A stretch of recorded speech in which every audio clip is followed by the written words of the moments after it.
Hello दोस्तों।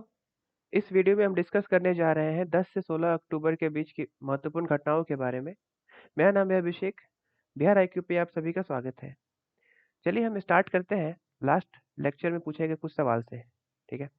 इसमें पूछा गया था पहला सवाल था सॉरी पहला सवाल था कि रैली ऑन व्हेल्स बिहार के किस जगह से स्टार्ट किया गया था। दूसरा सवाल था how many left bank tributaries for Ganga in Bihar. And the third question was how many blue flag beaches in India. ये ब्लू फ्लैग बीच एक बार बीपीएससी में पूछा जा चुका है, इसलिए बहुत इंपॉर्टेंट है ये न्यूज़। तो इसको ध्यान दीजिएगा। अगेन अमन ने इन सभी सवालों का बहुत बेहतरीन जवाब दिया है। पहला जवाब है कि अमृत वाज ये अच्छा मैंने ये बीच में सवाल पूछा था अमृत के बारे में। तो अमृत वाज लॉन्च्ड इन जून 2015 में। एक्चुअली ये Jawaharlal Nehru national urban renewal mission was renamed as Atal mission for rejuvenation and urban transformation. जब मोदी गवर्नमेंट आई तो पता ही है कि सारे स्कीम्स का नाम चेंज कर करके अपने हिसाब से रखने लगी थी। उसी का ये परिणाम है कि पहले नाम कुछ और हुआ करता था, बाद में मोदी सरकार ने इसका नाम अमृत कर दिया। और अभी अभी अमृत अक्टूबर में अमृत 2.0 भी स्टार्ट किया जा चुका है। ठीक है। ताकि हम गार्बेज फ्री अर्बन जो भी अर्बन एरियाज होते हैं उनको गार्बेज फ्री और वाटर सिक्योर बनाया जाए। वाटर की प्रॉब्लम अक्सर रहती है दिल्ली बम्बई जैसे सिटीज में। और जो सवाल के जवाब है, एक नंबर का सवाल का जवाब है कि रैली ऑन व्हील्स जो स्टार्ट किया गया था बेतिया से, वाल्मीकि टाइगर रिजर्व से। और कहाँ खत्म होगा तो ये पलामू टाइगर रिजर्व पे 2 अक्टूबर को खत्म होना था। ठीक है। और ये एक्चुअली किया गया था कि टाइगर के बारे में लोगों को जानकारी देने के लिए। सवाल नंबर दूसरा का जवाब है कि लेफ्ट बैंक ट्रिब्यूटरी जो भी है गंगा के, वो है घाघरा, गंडक, पूरी गंडक, बागमती, कमला, कोसी। ठीक है। और भी है, हम आपको एक यहाँ पे मैं बीच में यहाँ पे लगा रखा है महानंदा। ठीक है ना। ये मैप का यही फायदा होता है कि जब आप मैप देखते रहते हो तो चीजें याद हो जाती हैं आपको। तो एक महानंदा यहाँ छूट रहा था। और तीसरा सवाल का जवाब है कि विथ एडिशन ऑफ द एडन in Puducherry and Kovalam in Tamil Nadu, ये दोनों ऐड किए गए थे। पहले 8 था, अब ये दोनों ऐड किए गए, तो अब जाके ये 10 ब्लू फ्लैग बीच हो चुके हैं इंडिया में। ठीक है। तो ये सारे के सारे जवाब दिए गए हैं अमन के द्वारा। ठीक है। आप लोग भी पार्टिसिपेट करिए और जवाब दिए दीजिए।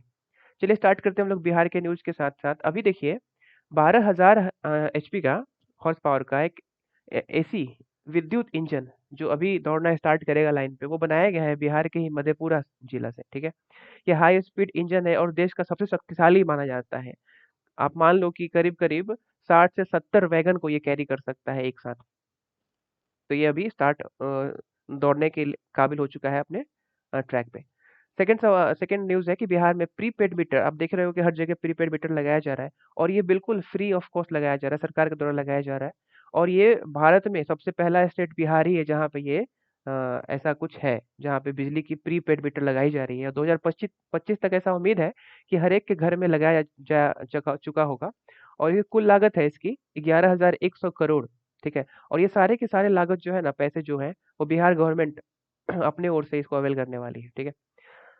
आप यहाँ पे इसका देख सकते हैं कि मधेपुरा का ये आपका जो हाई स्पीड इंजन है, पूरा आप डिटेल्स यहाँ पढ़ सकते हैं। और जो बिजली के बारे में है, जो मीटर लगाया जा रहा है, उसकी न्यूज़ यहाँ पे मैंने पूरा दे दिया है। आपको रोक करके यहाँ पे पढ़ लेना है वीडियो को। और राम मनोहर लोहिया के बारे में आपको बताना बहुत जरूरी है, क्योंकि अभी अभी इनको फागू चौहान ने और सीएम नीतीश कुमार ने एक बहुत बड़ा आदमकद मूर्ति में इनको श्रद्धांजलि दी है। ठीक है।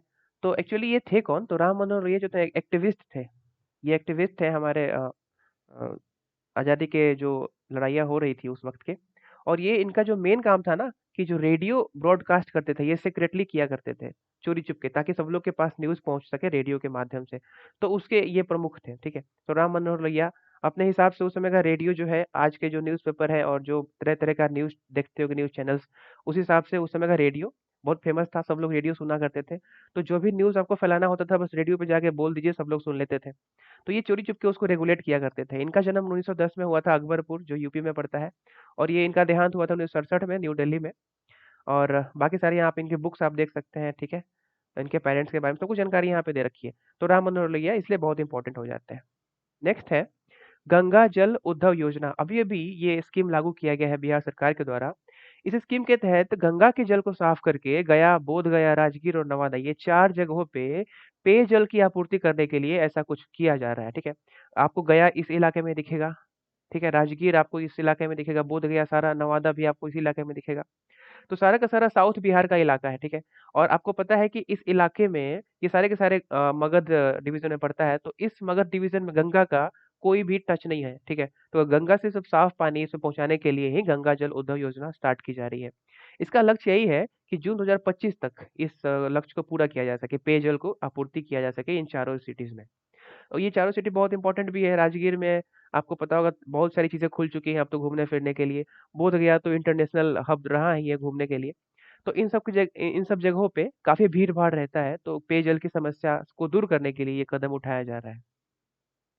अब देखिए कि चरित्र प्रमाण पत्र होता है, कैरेक्टर सर्टिफिकेट जिसे अंग्रेजी में कहते हैं, अब वो 14 दिनों के भीतर ऑनलाइन कॉपी आपको मिल जाएगी। इसके अब ये जो है ना जो पहल की जा रही है, वो ट्रायल पहले से ही 2-3 महीने से ही एडीजी जो है हमारे बिहार के कमल किशोर सिंह, उनके द्वारा ये जो एडीजी हैं, इन्हीं के द्वारा ये पहल स्टार्ट की जा चुकी थी और जब ये सफल हो गया, तब जाके ये हमारे लोगों के लिए, कॉमन पीपल के लिए खोल दिया गया है।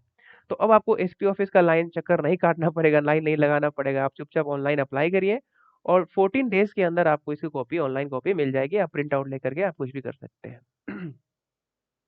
अब देखिए 20 सदस्यीय बिहार की महिला टीम, देखिए पहली बिहार की महिला टीम अब क्रिकेट की ये जो है ना अब खेलेगी 28 अक्टूबर को बीसीसीआई द्वारा आयोजित एक वनडे टूर्नामेंट खेलने जा रही है जिसकी कैप्टन जो है ना अपूर्वा कुमारी को बनाया गया है। देखिए यहाँ पे सारे नाम हैं जितने भी टीम के प्लेयर्स हैं, कप्तान अपूर्वा कुमारी है, उप कप्तान अंशु अपूर्वा है, दोनों में अपूर्वा अपूर्वा है, आप याद रख सकते हैं।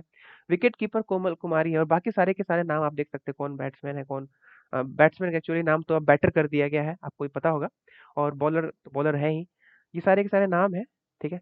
और ये हमारे बिहार की तरफ से खेलने जा रही हैं। बहुत-बहुत कांग्रेचुलेशंस, एक टीम बन चुका है बिहार का। नेक्स्ट है स्वदेश दर्शन स्कीम। ये लोगो है स्वदेश दर्शन स्कीम का, ठीक है? अतुल्य भारत यहाँ लिखा होता है, इनक्रेडिबल इंडिया। ये जो है मिनिस्ट्री ऑफ टूरिज्म के तहत आता है। तो अभी-अभी सेंटर सेक्टर्ड स्कीम के तहत, अब ये सेंटर स्पॉन्सर्ड स्कीम होता है और सेंटर सेक्टर्ड स्कीम होता है। सेंटर स्पॉन्सर्ड में सरकार कुछ पैसा और स्टेट कुछ पैसा दोनों आपस में कुछ पैसा मिला करके वो स्कीम चलाते हैं। बट सेंटर सेक्टर्ड स्कीम में पूरा का पूरा पैसा सेंटर देती है। तो 14-15 में स्टार्ट किया गया था अंडर मिनिस्ट्री ऑफ टूरिज्म जिसके मिनिस्टर हैं श्रीपद नायक, ठीक है? एक्चुअली इसका यही था कि जितने भी बुद्धिस्ट सर्किट है ना, उसको जोड़ना, ताकि लोग वहाँ पे घूम सके अच्छे तरीके से, उनका एक फ्लो रहे ताकि वहाँ से वहाँ जाने में कोई दिक्कत ना हो किसी जगह से दूसरी जगह जाने में। पूरा खर्चा आने वाला है 325.53 करोड़ का और बुद्धिस्ट सर्किट जो ट्रेन है, एफएएम करके है, एज़ अ पार्ट ऑफ देखो अपना देश, इसी के तहत वो ट्रेन भी चलाया जा रहा है, उसी इनिशिएटिव के तहत, ठीक है? टू कवर गया, बोध गया, राजगीर, नालंदा इन बिहार देखो अभी-अभी इस सिटीज़ को कवर किया था हम लोगों ने, गंगा उद्धव योजना में। तो इसीलिए ये बहुत ज़्यादा इंपॉर्टेंट सिटीज़ हैं, क्योंकि इनमें बहुत पर्यटक लोग घूमने भी आते हैं। तो ये बिहार से ये कुछ जगह हैं और जो यूपी से है वो सारनाथ और वाराणसी का। ये जितने भी जगह आप देखोगे ना, बुद्धा से रिलेटेड जगह है, इसलिए बुद्धा सर्किट नाम दिया गया है। तो इस सब के तहत ये स्वदेश दर्शन स्कीम के तहत लाया गया है ताकि सबको जोड़ करके एक बुद्धा सर्किट डेवलपमेंट कार्य कर करके वहाँ के जो लोग हैं टूरिस्ट हैं उनको घूमने में सहूलियत प्रदान किया जाए। आपको पता ही है सबसे ज़्यादा जो पैसा इनकम होता है वो टूरिज्म से ही होता है अगर देखा जाए टैक्स वैक्स के बाद। तो ये बहुत ज़्यादा इंपॉर्टेंट हो जाता है टूरिज्म। नेक्स्ट है कई कंट्री एक्चुअली मैं बता दूँ टूरिज्म इतना इंपॉर्टेंट है कि कई यूरोपियन कंट्रीज़ हो गया और साउथ ईस्ट एशियन कंट्रीज़ हो गए, ये सारे के सारे मैक्सिमम कंट्रीज़ ऐसे हैं ना जो टूरिज्म पे डिपेंड करते हैं, मेनली टूरिज्म पे। इसलिए टूरिज्म बहुत इंपॉर्टेंट है, इकोनॉमी में काफ़ी ज़्यादा इंपॉर्टेंट रखता है। India Nepal first rail link project actually आपको पता होगा कि जयनगर से बारडीबास करके एक जगह है, ये नेपाल में पड़ेगा, तो ये बिहार से नेपाल को जोड़ने के लिए ये बनाया जा रहा है, ठीक है? तो ये जयनगर तो बिहार में ही पड़ता है, तो इसलिए ये पूरा का पूरा रेल प्रोजेक्ट बहुत इंपॉर्टेंट हो जाता है और ये बनाने का काम है एक पीएसयू जो गवर्नमेंट की पीएसयू है, इरकॉन करके, ये बनाने वाली है, ठीक है? आप देख सकते हो सारे के सारे मंदिर हैं यहाँ पे, ये श्रीपद नायक जी हैं, सारे फोटो में डाल रखे ताकि याद करने में दिक्कत ना हो। अब ये बिहार का डिटेल है, सब कुछ पढ़ने के बाद बिहार के बारे में जानना बहुत ज़रूरी है। तो third largest state by population पता ही है, 12 लार्जेस्ट स्टेट बाई टेरिटरी है। एक बार जितने बार देखेंगे ना उतनी बार याद होगी, इसलिए मैं बार-बार चीज़ को दिखा रहा हूँ। तो ये फोर्थ मोस्ट पॉपुलस सब नेशनल एंटिटी है, यहाँ का जो ऑफिशियल लैंग्वेज है हिंदी एंड उर्दू है, बाकी सारे यहाँ के लोकल लैंग्वेजेस हैं जैसे मैथिली, मगही, भोजपुरी और कई लोग बिहारी लैंग्वेज भी कहते हैं। रिजर्व फॉरेस्ट जो है ना पूरे के पूरे बिहार के ज्योग्राफिकल एरिया का 7.27% है और इसका लेंथ जो है ईस्ट टू वेस्ट 483 किलोमीटर है, 483 किलोमीटर है और नॉर्थ टू साउथ जो है वो है 345, 3, 4 एंड 5 किलोमीटर। और ये लाई करता है लैटिट्यूड अगर देखा जाए तो 24 डिग्री 20 मिनट से लेकर के 27 डिग्री 31 मिनट तक।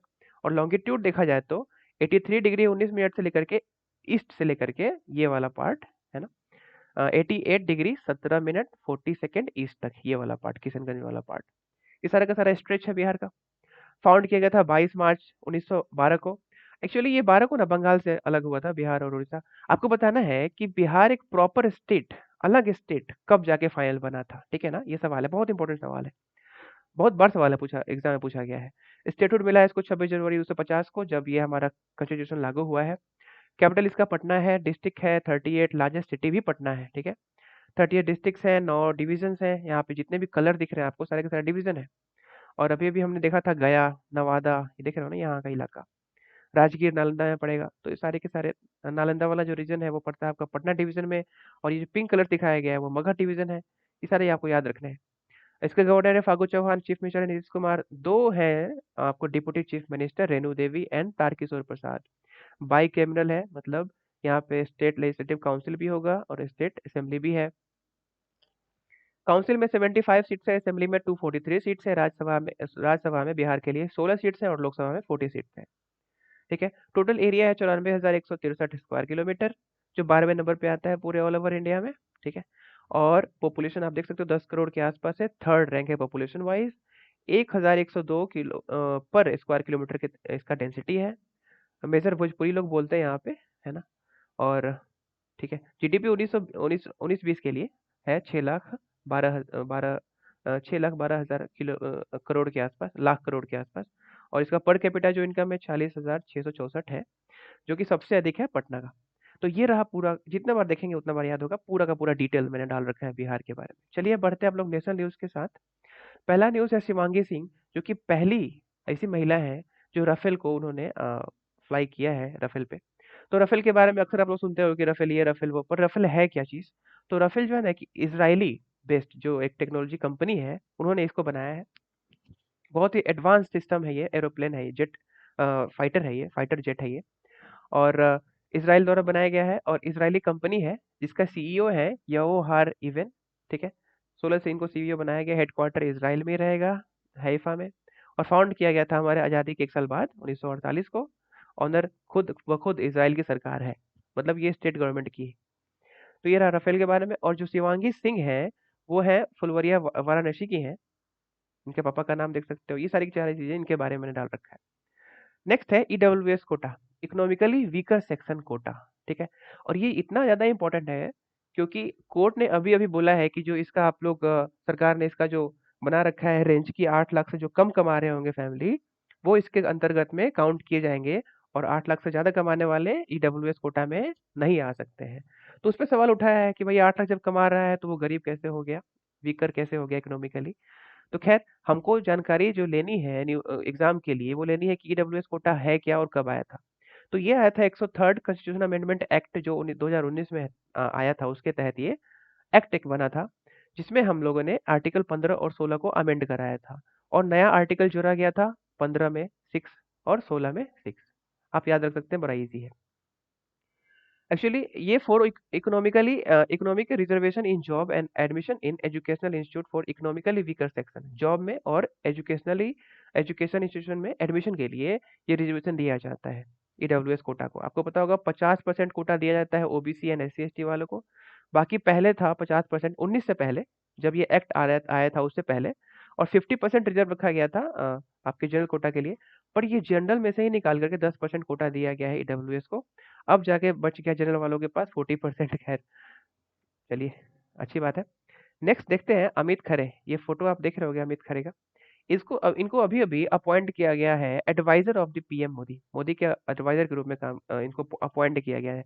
और ये इतने इंपॉर्टेंट पर्सनैलिटी हैं, आप देखोगे कि he was a former higher education secretary, ठीक है ना, who plays a important role in implementing the national education policy, जो अभी अभी लास्ट ईयर आया था, उसमें इनका बहुत बड़ा हाथ रहा है, ठीक है। और ये एक्चुअली आईएएस ऑफिसर हैं जो कि बिहार और झारखंड कैडर से बहुत ज्यादा इंपॉर्टेंट रखते हैं। और चारा घोटाला को भी इन्होंने जो खुलासा किया था इन्हीं के द्वारा किया गया था। तो ये काफी ज्यादा इंपॉर्टेंट है अमित खरे। इनको बनाया गया है पीएम मोदी का एडवाइजर, याद रखेंगे आप। नेक्स्ट है इथेनॉल। इथेनॉल इसलिए इम्पोर्टेंट हो जाता है क्योंकि आजकल आप देखोगे कि पेट्रोल डीजल का दाम हर दिन कुछ ना कुछ बढ़ता ही जा रहा है, बढ़ते बढ़ते आप देखोगे कि 110 पार करने वाला है। डीजल का भी दाम 100 रुपये पार कर चुका है कई स्टेट्स में। तो खैर, इसीलिए अब दाम कैसे कम हो? दाम कम करने का एक ही उपाय है कि जब जहाँ से जो क्रूड ऑयल आ रहा है वो कंट्री ही कम कर दे, जैसे गल्फ कंट्रीज हैं या फिर जो कि ऑयल एक्सट्रैक्टिंग जो कंट्रीज होती हैं, जो ऑयल निकालती हैं, वही दाम कम करके बेचे। अदरवाइज एक और तरीका है कि क्यों ना हम लोग पेट्रोल में इथेनॉल मिला करके थोड़ा सा दाम कम करें। तो तो इथेनॉल जो है ना, ये बनाया जाता है rice, corn, sugar, farm and forestry residues से, सबको गला के सड़ा गला के बनाया जाता है। और इसको हम लोग मिलाते हैं पेट्रोल में, ब्लेंड करते हैं। इथेनॉल ब्लेंडिंग कहा जाता है इस चीज़ को। तो हमारा जो एम है ना, पहले था 2030 तक 20% इथेनॉल को ब्लेंड करना पेट्रोल में, पर अभी-अभी घटा करके 25 कर दिया गया है क्योंकि महँगाई तो बढ़ती जा रही है। तेल का दाम बढ़ने से हर एक चीज़ का दाम बढ़ता जाता है, आपको पता ही है कि ट्रांसपोर्ट सिस्टम में आप कुछ भी देश के एक जगह से दूसरी जगह भेजोगे तो ट्रांसपोर्टेशन की ज़रूरत पड़ेगी ही पड़ेगी, और ट्रांसपोर्टेशन में ऑयल की ज़रूरत पड़ती है। तो अगर ऑयल का दाम बढ़ता है तो हर एक चीज़ का दाम बढ़ जाता है। अभी देखोगे कि मस्टर्ड ऑयल का भी दाम 200 के आस-पास पहुँच चुका था। तो ख़ैर, इसलिए तेल का दाम रेगुलेट करना बहुत ज़रूरी है। तो 20% और एक चीज़ और कि जितना ज़्यादा आप तेल जलाएँगे, पॉल्यूशन भी फैलेगा। इस वजह से भी इथेनॉल का ब्लेंडिंग करने की बात की जा रही है। तो इसको घटा करके 2025 पे लाया गया है, जिसका नाम ई20 भी कहा जाता है शॉर्टकट में, ठीक है? ई20 मतलब इथेनॉल की ब्लेंडिंग 20% इन पेट्रोल। बट अभी जो है ना 20% अभी नहीं हो रहा है, अभी तो बस 8.5% ही ब्लेंड किया जा रहा है, पर एम है 20% का बाई 2025। ठीक है, इथेनॉल का आप यहाँ पे सूत्र देख सकते हैं, दिस फार्मूला फॉर इथेनॉल। अक्सर लोग 11th 12 में पढ़ते हैं, C2H5OH। एंड अक्सर आपको पेट्रोल पंप पे जब ऐसा कुछ दिखे तो समझ जाना कि ये आपका पेट्रोल जो है ना इथेनॉल के साथ मिक्स करके आपको दिया जा रहा है। ठीक है। अब देखिए अभी अभी ना कुछ एरिया को कंजर्व किया गया है एज अ टाइगर रिजर्व। अब ये एरिया कौन है देखो, the combined area of Ghasidas national park, इसको संजय गांधी नेशनल पार्क भी कहते हैं, छत्तीसगढ़ में पड़ता है ये। And Tamor Pingla wildlife sanctuary declared as tiger reserve by the national tiger conservation authority, NTCA. ये जो एनटीसीए है ना, 1963 में बनाया गया था, ठीक है। 1973 में जब इंदिरा गांधी की सरकार थी उस वक्त बनाया गया था, और इसी के तहत इसको टाइगर रिजर्व के रूप में घोषित किया गया है। और ये अप्रूव्ड किया गया, यहाँ बाई होना चाहिए, BY, wild life protection act 1972 के तहत। और इसी के तहत वाइल्ड लाइफ प्रोटेक्शन एक्ट 1972 के एक साल के बाद ही एनटीसीए 1973 में आया था। तो ये जब अप्रूव कर दी है इस चीज को, मतलब ये अब एनटीसीए द्वारा रेगुलेट किया जाने लगेगा, मतलब अब एक टाइगर रिजर्व कहा जाने लगेगा। इसका लोकेशन है कि northern part of Chhattisgarh bordering MP and Jharkhand, MP और झारखंड के बॉर्डर पे पड़ता है, लेकिन छत्तीसगढ़ में ज्यादा पार्ट है इसका। एनटीसीए जो है इसके बारे में जान लेते हैं जरा, कि जो नेशनल टाइगर कंजर्वेशन अथॉरिटी जो है वो है statutory body under the ministry of environment and climate change. 2005 में इसको एक्चुअली एक्ट बनाया गया था, स्टैट्यूटरी बॉडी बनाया गया था ताकि ये इसका लोग फॉलो करें। खैर, नेक्स्ट है आपका रिसेंट इंडिसेस, जिसमें अभी अभी ग्लोबल हंगर इंडेक्स इंडेक्स आया था, जिसमें इंडिया को मिला है 101वां रैंक, और टोटल कंट्रीज है 116। तो 116 में से 101 रैंक बहुत ही खराब रैंक माना जाएगा। खैर, इंडिया गवर्नमेंट इसका विरोध भी कर रही है कि पता नहीं कैसे आप लोग बनाते हो ये इंडेक्स की, खराब रैंक दे देते हो। खैर, वो बात अलग है। बट सरकार को भी सोचना चाहिए कि कोविड की वजह से बहुत लोग अब और भी ज़्यादा गरीब हुए हैं, हालत खराब हुई है उनकी इकोनॉमिकली। तो खैर, उन पे ध्यान देने की ज़रूरत है। ठीक, आगे है हेनले पासपोर्ट रिपोर्ट में, मतलब पासपोर्ट लेके आप कितनी जगह जा सकते हो। तो इंडिया का है 192 कंट्रीज में, मतलब आप जो है ना पासपोर्ट आपका जो है 90 कंट्रीज में ही लगभग माना जाएगा कि हाँ, आपको वीज़ा फ्री एंट्री मिल सकती है, अदरवाइज हर जगह आपको वीज़ा लेके जाना पड़ेगा। तो these are the two indices for today. Next है इंडियन स्पेस एसोसिएशन, ISPA। ये नया अभी अभी लॉन्च हुआ है, PM मोदी द्वारा, मोदी ने इसका लॉन्च किया है। इसके लॉन्च करने का पर्पस यही है कि इसरो पे बर्डन ना पड़े। अब इसरो लॉन्च करेगी, रिसर्च करेगी, या सैटेलाइट्स के पार्ट बनाएगी, क्या क्या करेगी, इसलिए उसको हेल्पिंग हैंड देने के लिए एक single window and independent agency on the matter related to this space technology, इस पे ध्यान देने के लिए ही इसको बनाया गया है, इंडियन स्पेस एसोसिएशन। ठीक है, तो इसको आपको ध्यान में रखना है। नेक्स्ट है NGT के बारे में, नेशनल ग्रीन ट्रिब्यूनल ट्रिब्यूनल।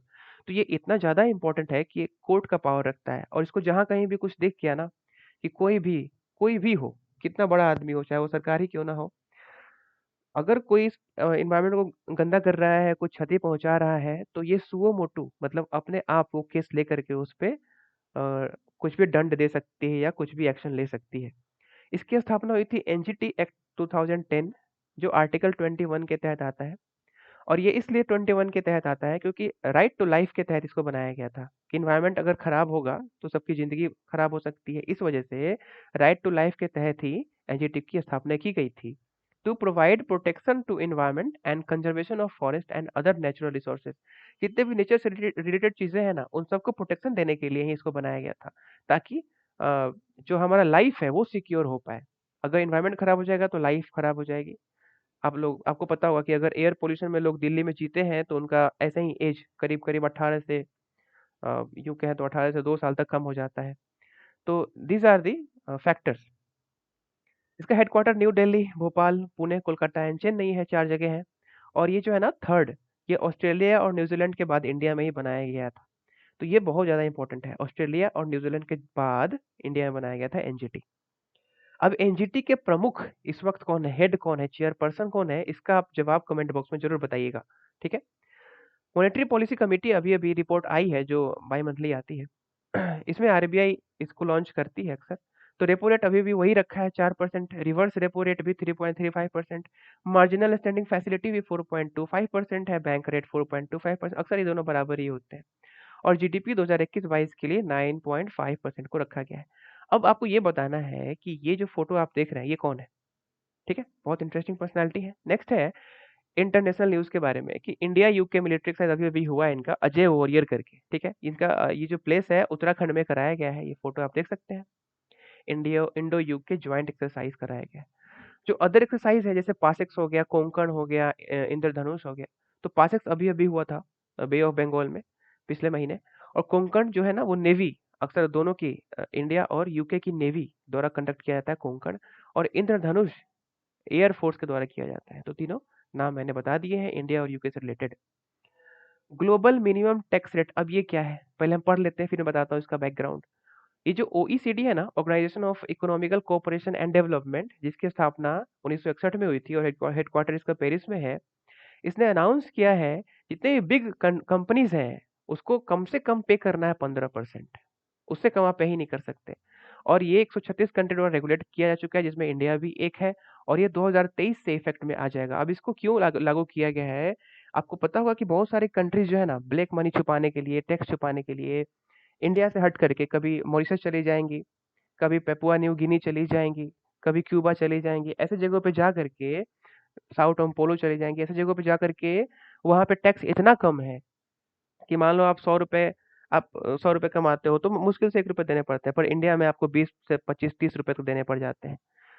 मतलब परसेंट में 30% के आसपास देने पड़ जाते हैं। तो इस वजह से अगर आप बता दो कि कंपनी मेरा इंडिया का नहीं वहाँ का है, तो उस हिसाब से कम टैक्स देने पड़ते हैं, तो बहुत टैक्स में उनको छूट मिल जाती है। तो दैट काइंड ऑफ मनीज एक्चुअली उनको ब्लैक मनी के तौर पे देखा जाता है। ठीक है, इसीलिए इसको रेगुलेट करने के लिए पूरे वर्ल्ड वाइड ये मुहिम चलाई गई है। और ये बताया गया है कि अब आप कहीं भी आपका कंपनी क्यों ना हो, दुनिया के किसी भी कोने में हो, अभी तो 136 कंट्रीज है, टोटल कंट्री आपको पता ही 196 के आसपास है। तो अगर पूरे के पूरे कंट्रीज में मतलब लागू कर देते हैं, इसको इनेक्ट कर देते हैं, तो इंडिया पूरे विश्व में कोई जगह नहीं बच जाएगा जहाँ पे वो कंपनी जाके सरवाइव कर पाए। इसलिए आपको 15% टैक्स देना बनता ही बनता है। अब कंपनी पैसा छुपा ही नहीं सकती। ठीक है, टैक्स इसलिए जरूरी है, देखो ना आप, सरकार को टैक्स मिलेगा तभी तो वेलफेयर काम करेगी, पुल बनाएगी, रोड बनाएगी, सड़कें बनाएंगी। इसलिए टैक्स बहुत जरूरी होता है। खैर इंडिया में तो 2% के आसपास ही लोग टैक्स देते हैं, उसी पे सारा कारोबार चलता है इंडिया का। नेक्स्ट है father of Pakistan nuclear programme. ये फोटो देखिए आप, ये है अब्दुल कादिर खान। ये अभी अभी इनका देहांत हुआ है। यही वो शख्स हैं जिसकी वजह से पाकिस्तान को न्यूक्लियर बम मिला। ठीक है, जैसे हमारे भाभा है, भाभा होमी जहांगीर भाभा, वैसे ही ये पाकिस्तान के हैं। इनका जन्म भोपाल में हुआ था 1936 में, लेकिन माइग्रेशन जब हुआ ना 1947 में, तब ये चले गए पाकिस्तान अपने फैमिलीज के साथ। इंडिया में होते तो बताओ अभी तक इंडिया कहीं और होती। खैर, ये रहा पूरा का पूरा आपका इंटरनेशनल न्यूज। चलिए देख लेते हैं आज का सवाल कि स्वच्छ भारत मिशन कब शुरू किया गया था। सवाल नंबर 2 है, how many hospital beds are there in India for 1 lakh population. अच्छा, इन बिहार, इंडिया नहीं, इन बिहार में और name of the India's Antarctica missions, कितने मिशंस हैं इसके इंडिया के अंटार्कटिका पे रिसर्च के लिए। तो जितने भी आपको सवाल पूछे जा रहे हैं और जितने बीच में सवाल पूछे गए हैं सबका जवाब कमेंट बॉक्स में बताइए। और भी कोई सजेशंस हो जिसका जवाब कमेंट बॉक्स में आप नहीं लिख सकते तो आप ईमेल कर सकते हैं इस मेल आईडी पे, ठीक है। तो हम लोगों ने डिस्कस किया बहुत सारी चीज़ें, जैसे बिहार के बारे में डिस्कस किया, इंडिया के बारे में डिस्कस किया, इंटरनेशनल न्यूज़ भी डिस्कस किया और सारे के सारे डिटेल एनालिसिस हम लोगों ने देखा। और ये सारे के सारे न्यूज़ जो है ना एग्जाम पर्पज से बिल्कुल फोकस्ड है। अगर आपको ये सीरीज पसंद आता है तो please like, subscribe and share करना मत भूलें, इससे हमें मोटिवेशन मिलता है। थैंक्स फॉर वॉचिंग, मिलते हैं अगले वीडियो में। जय हिंद।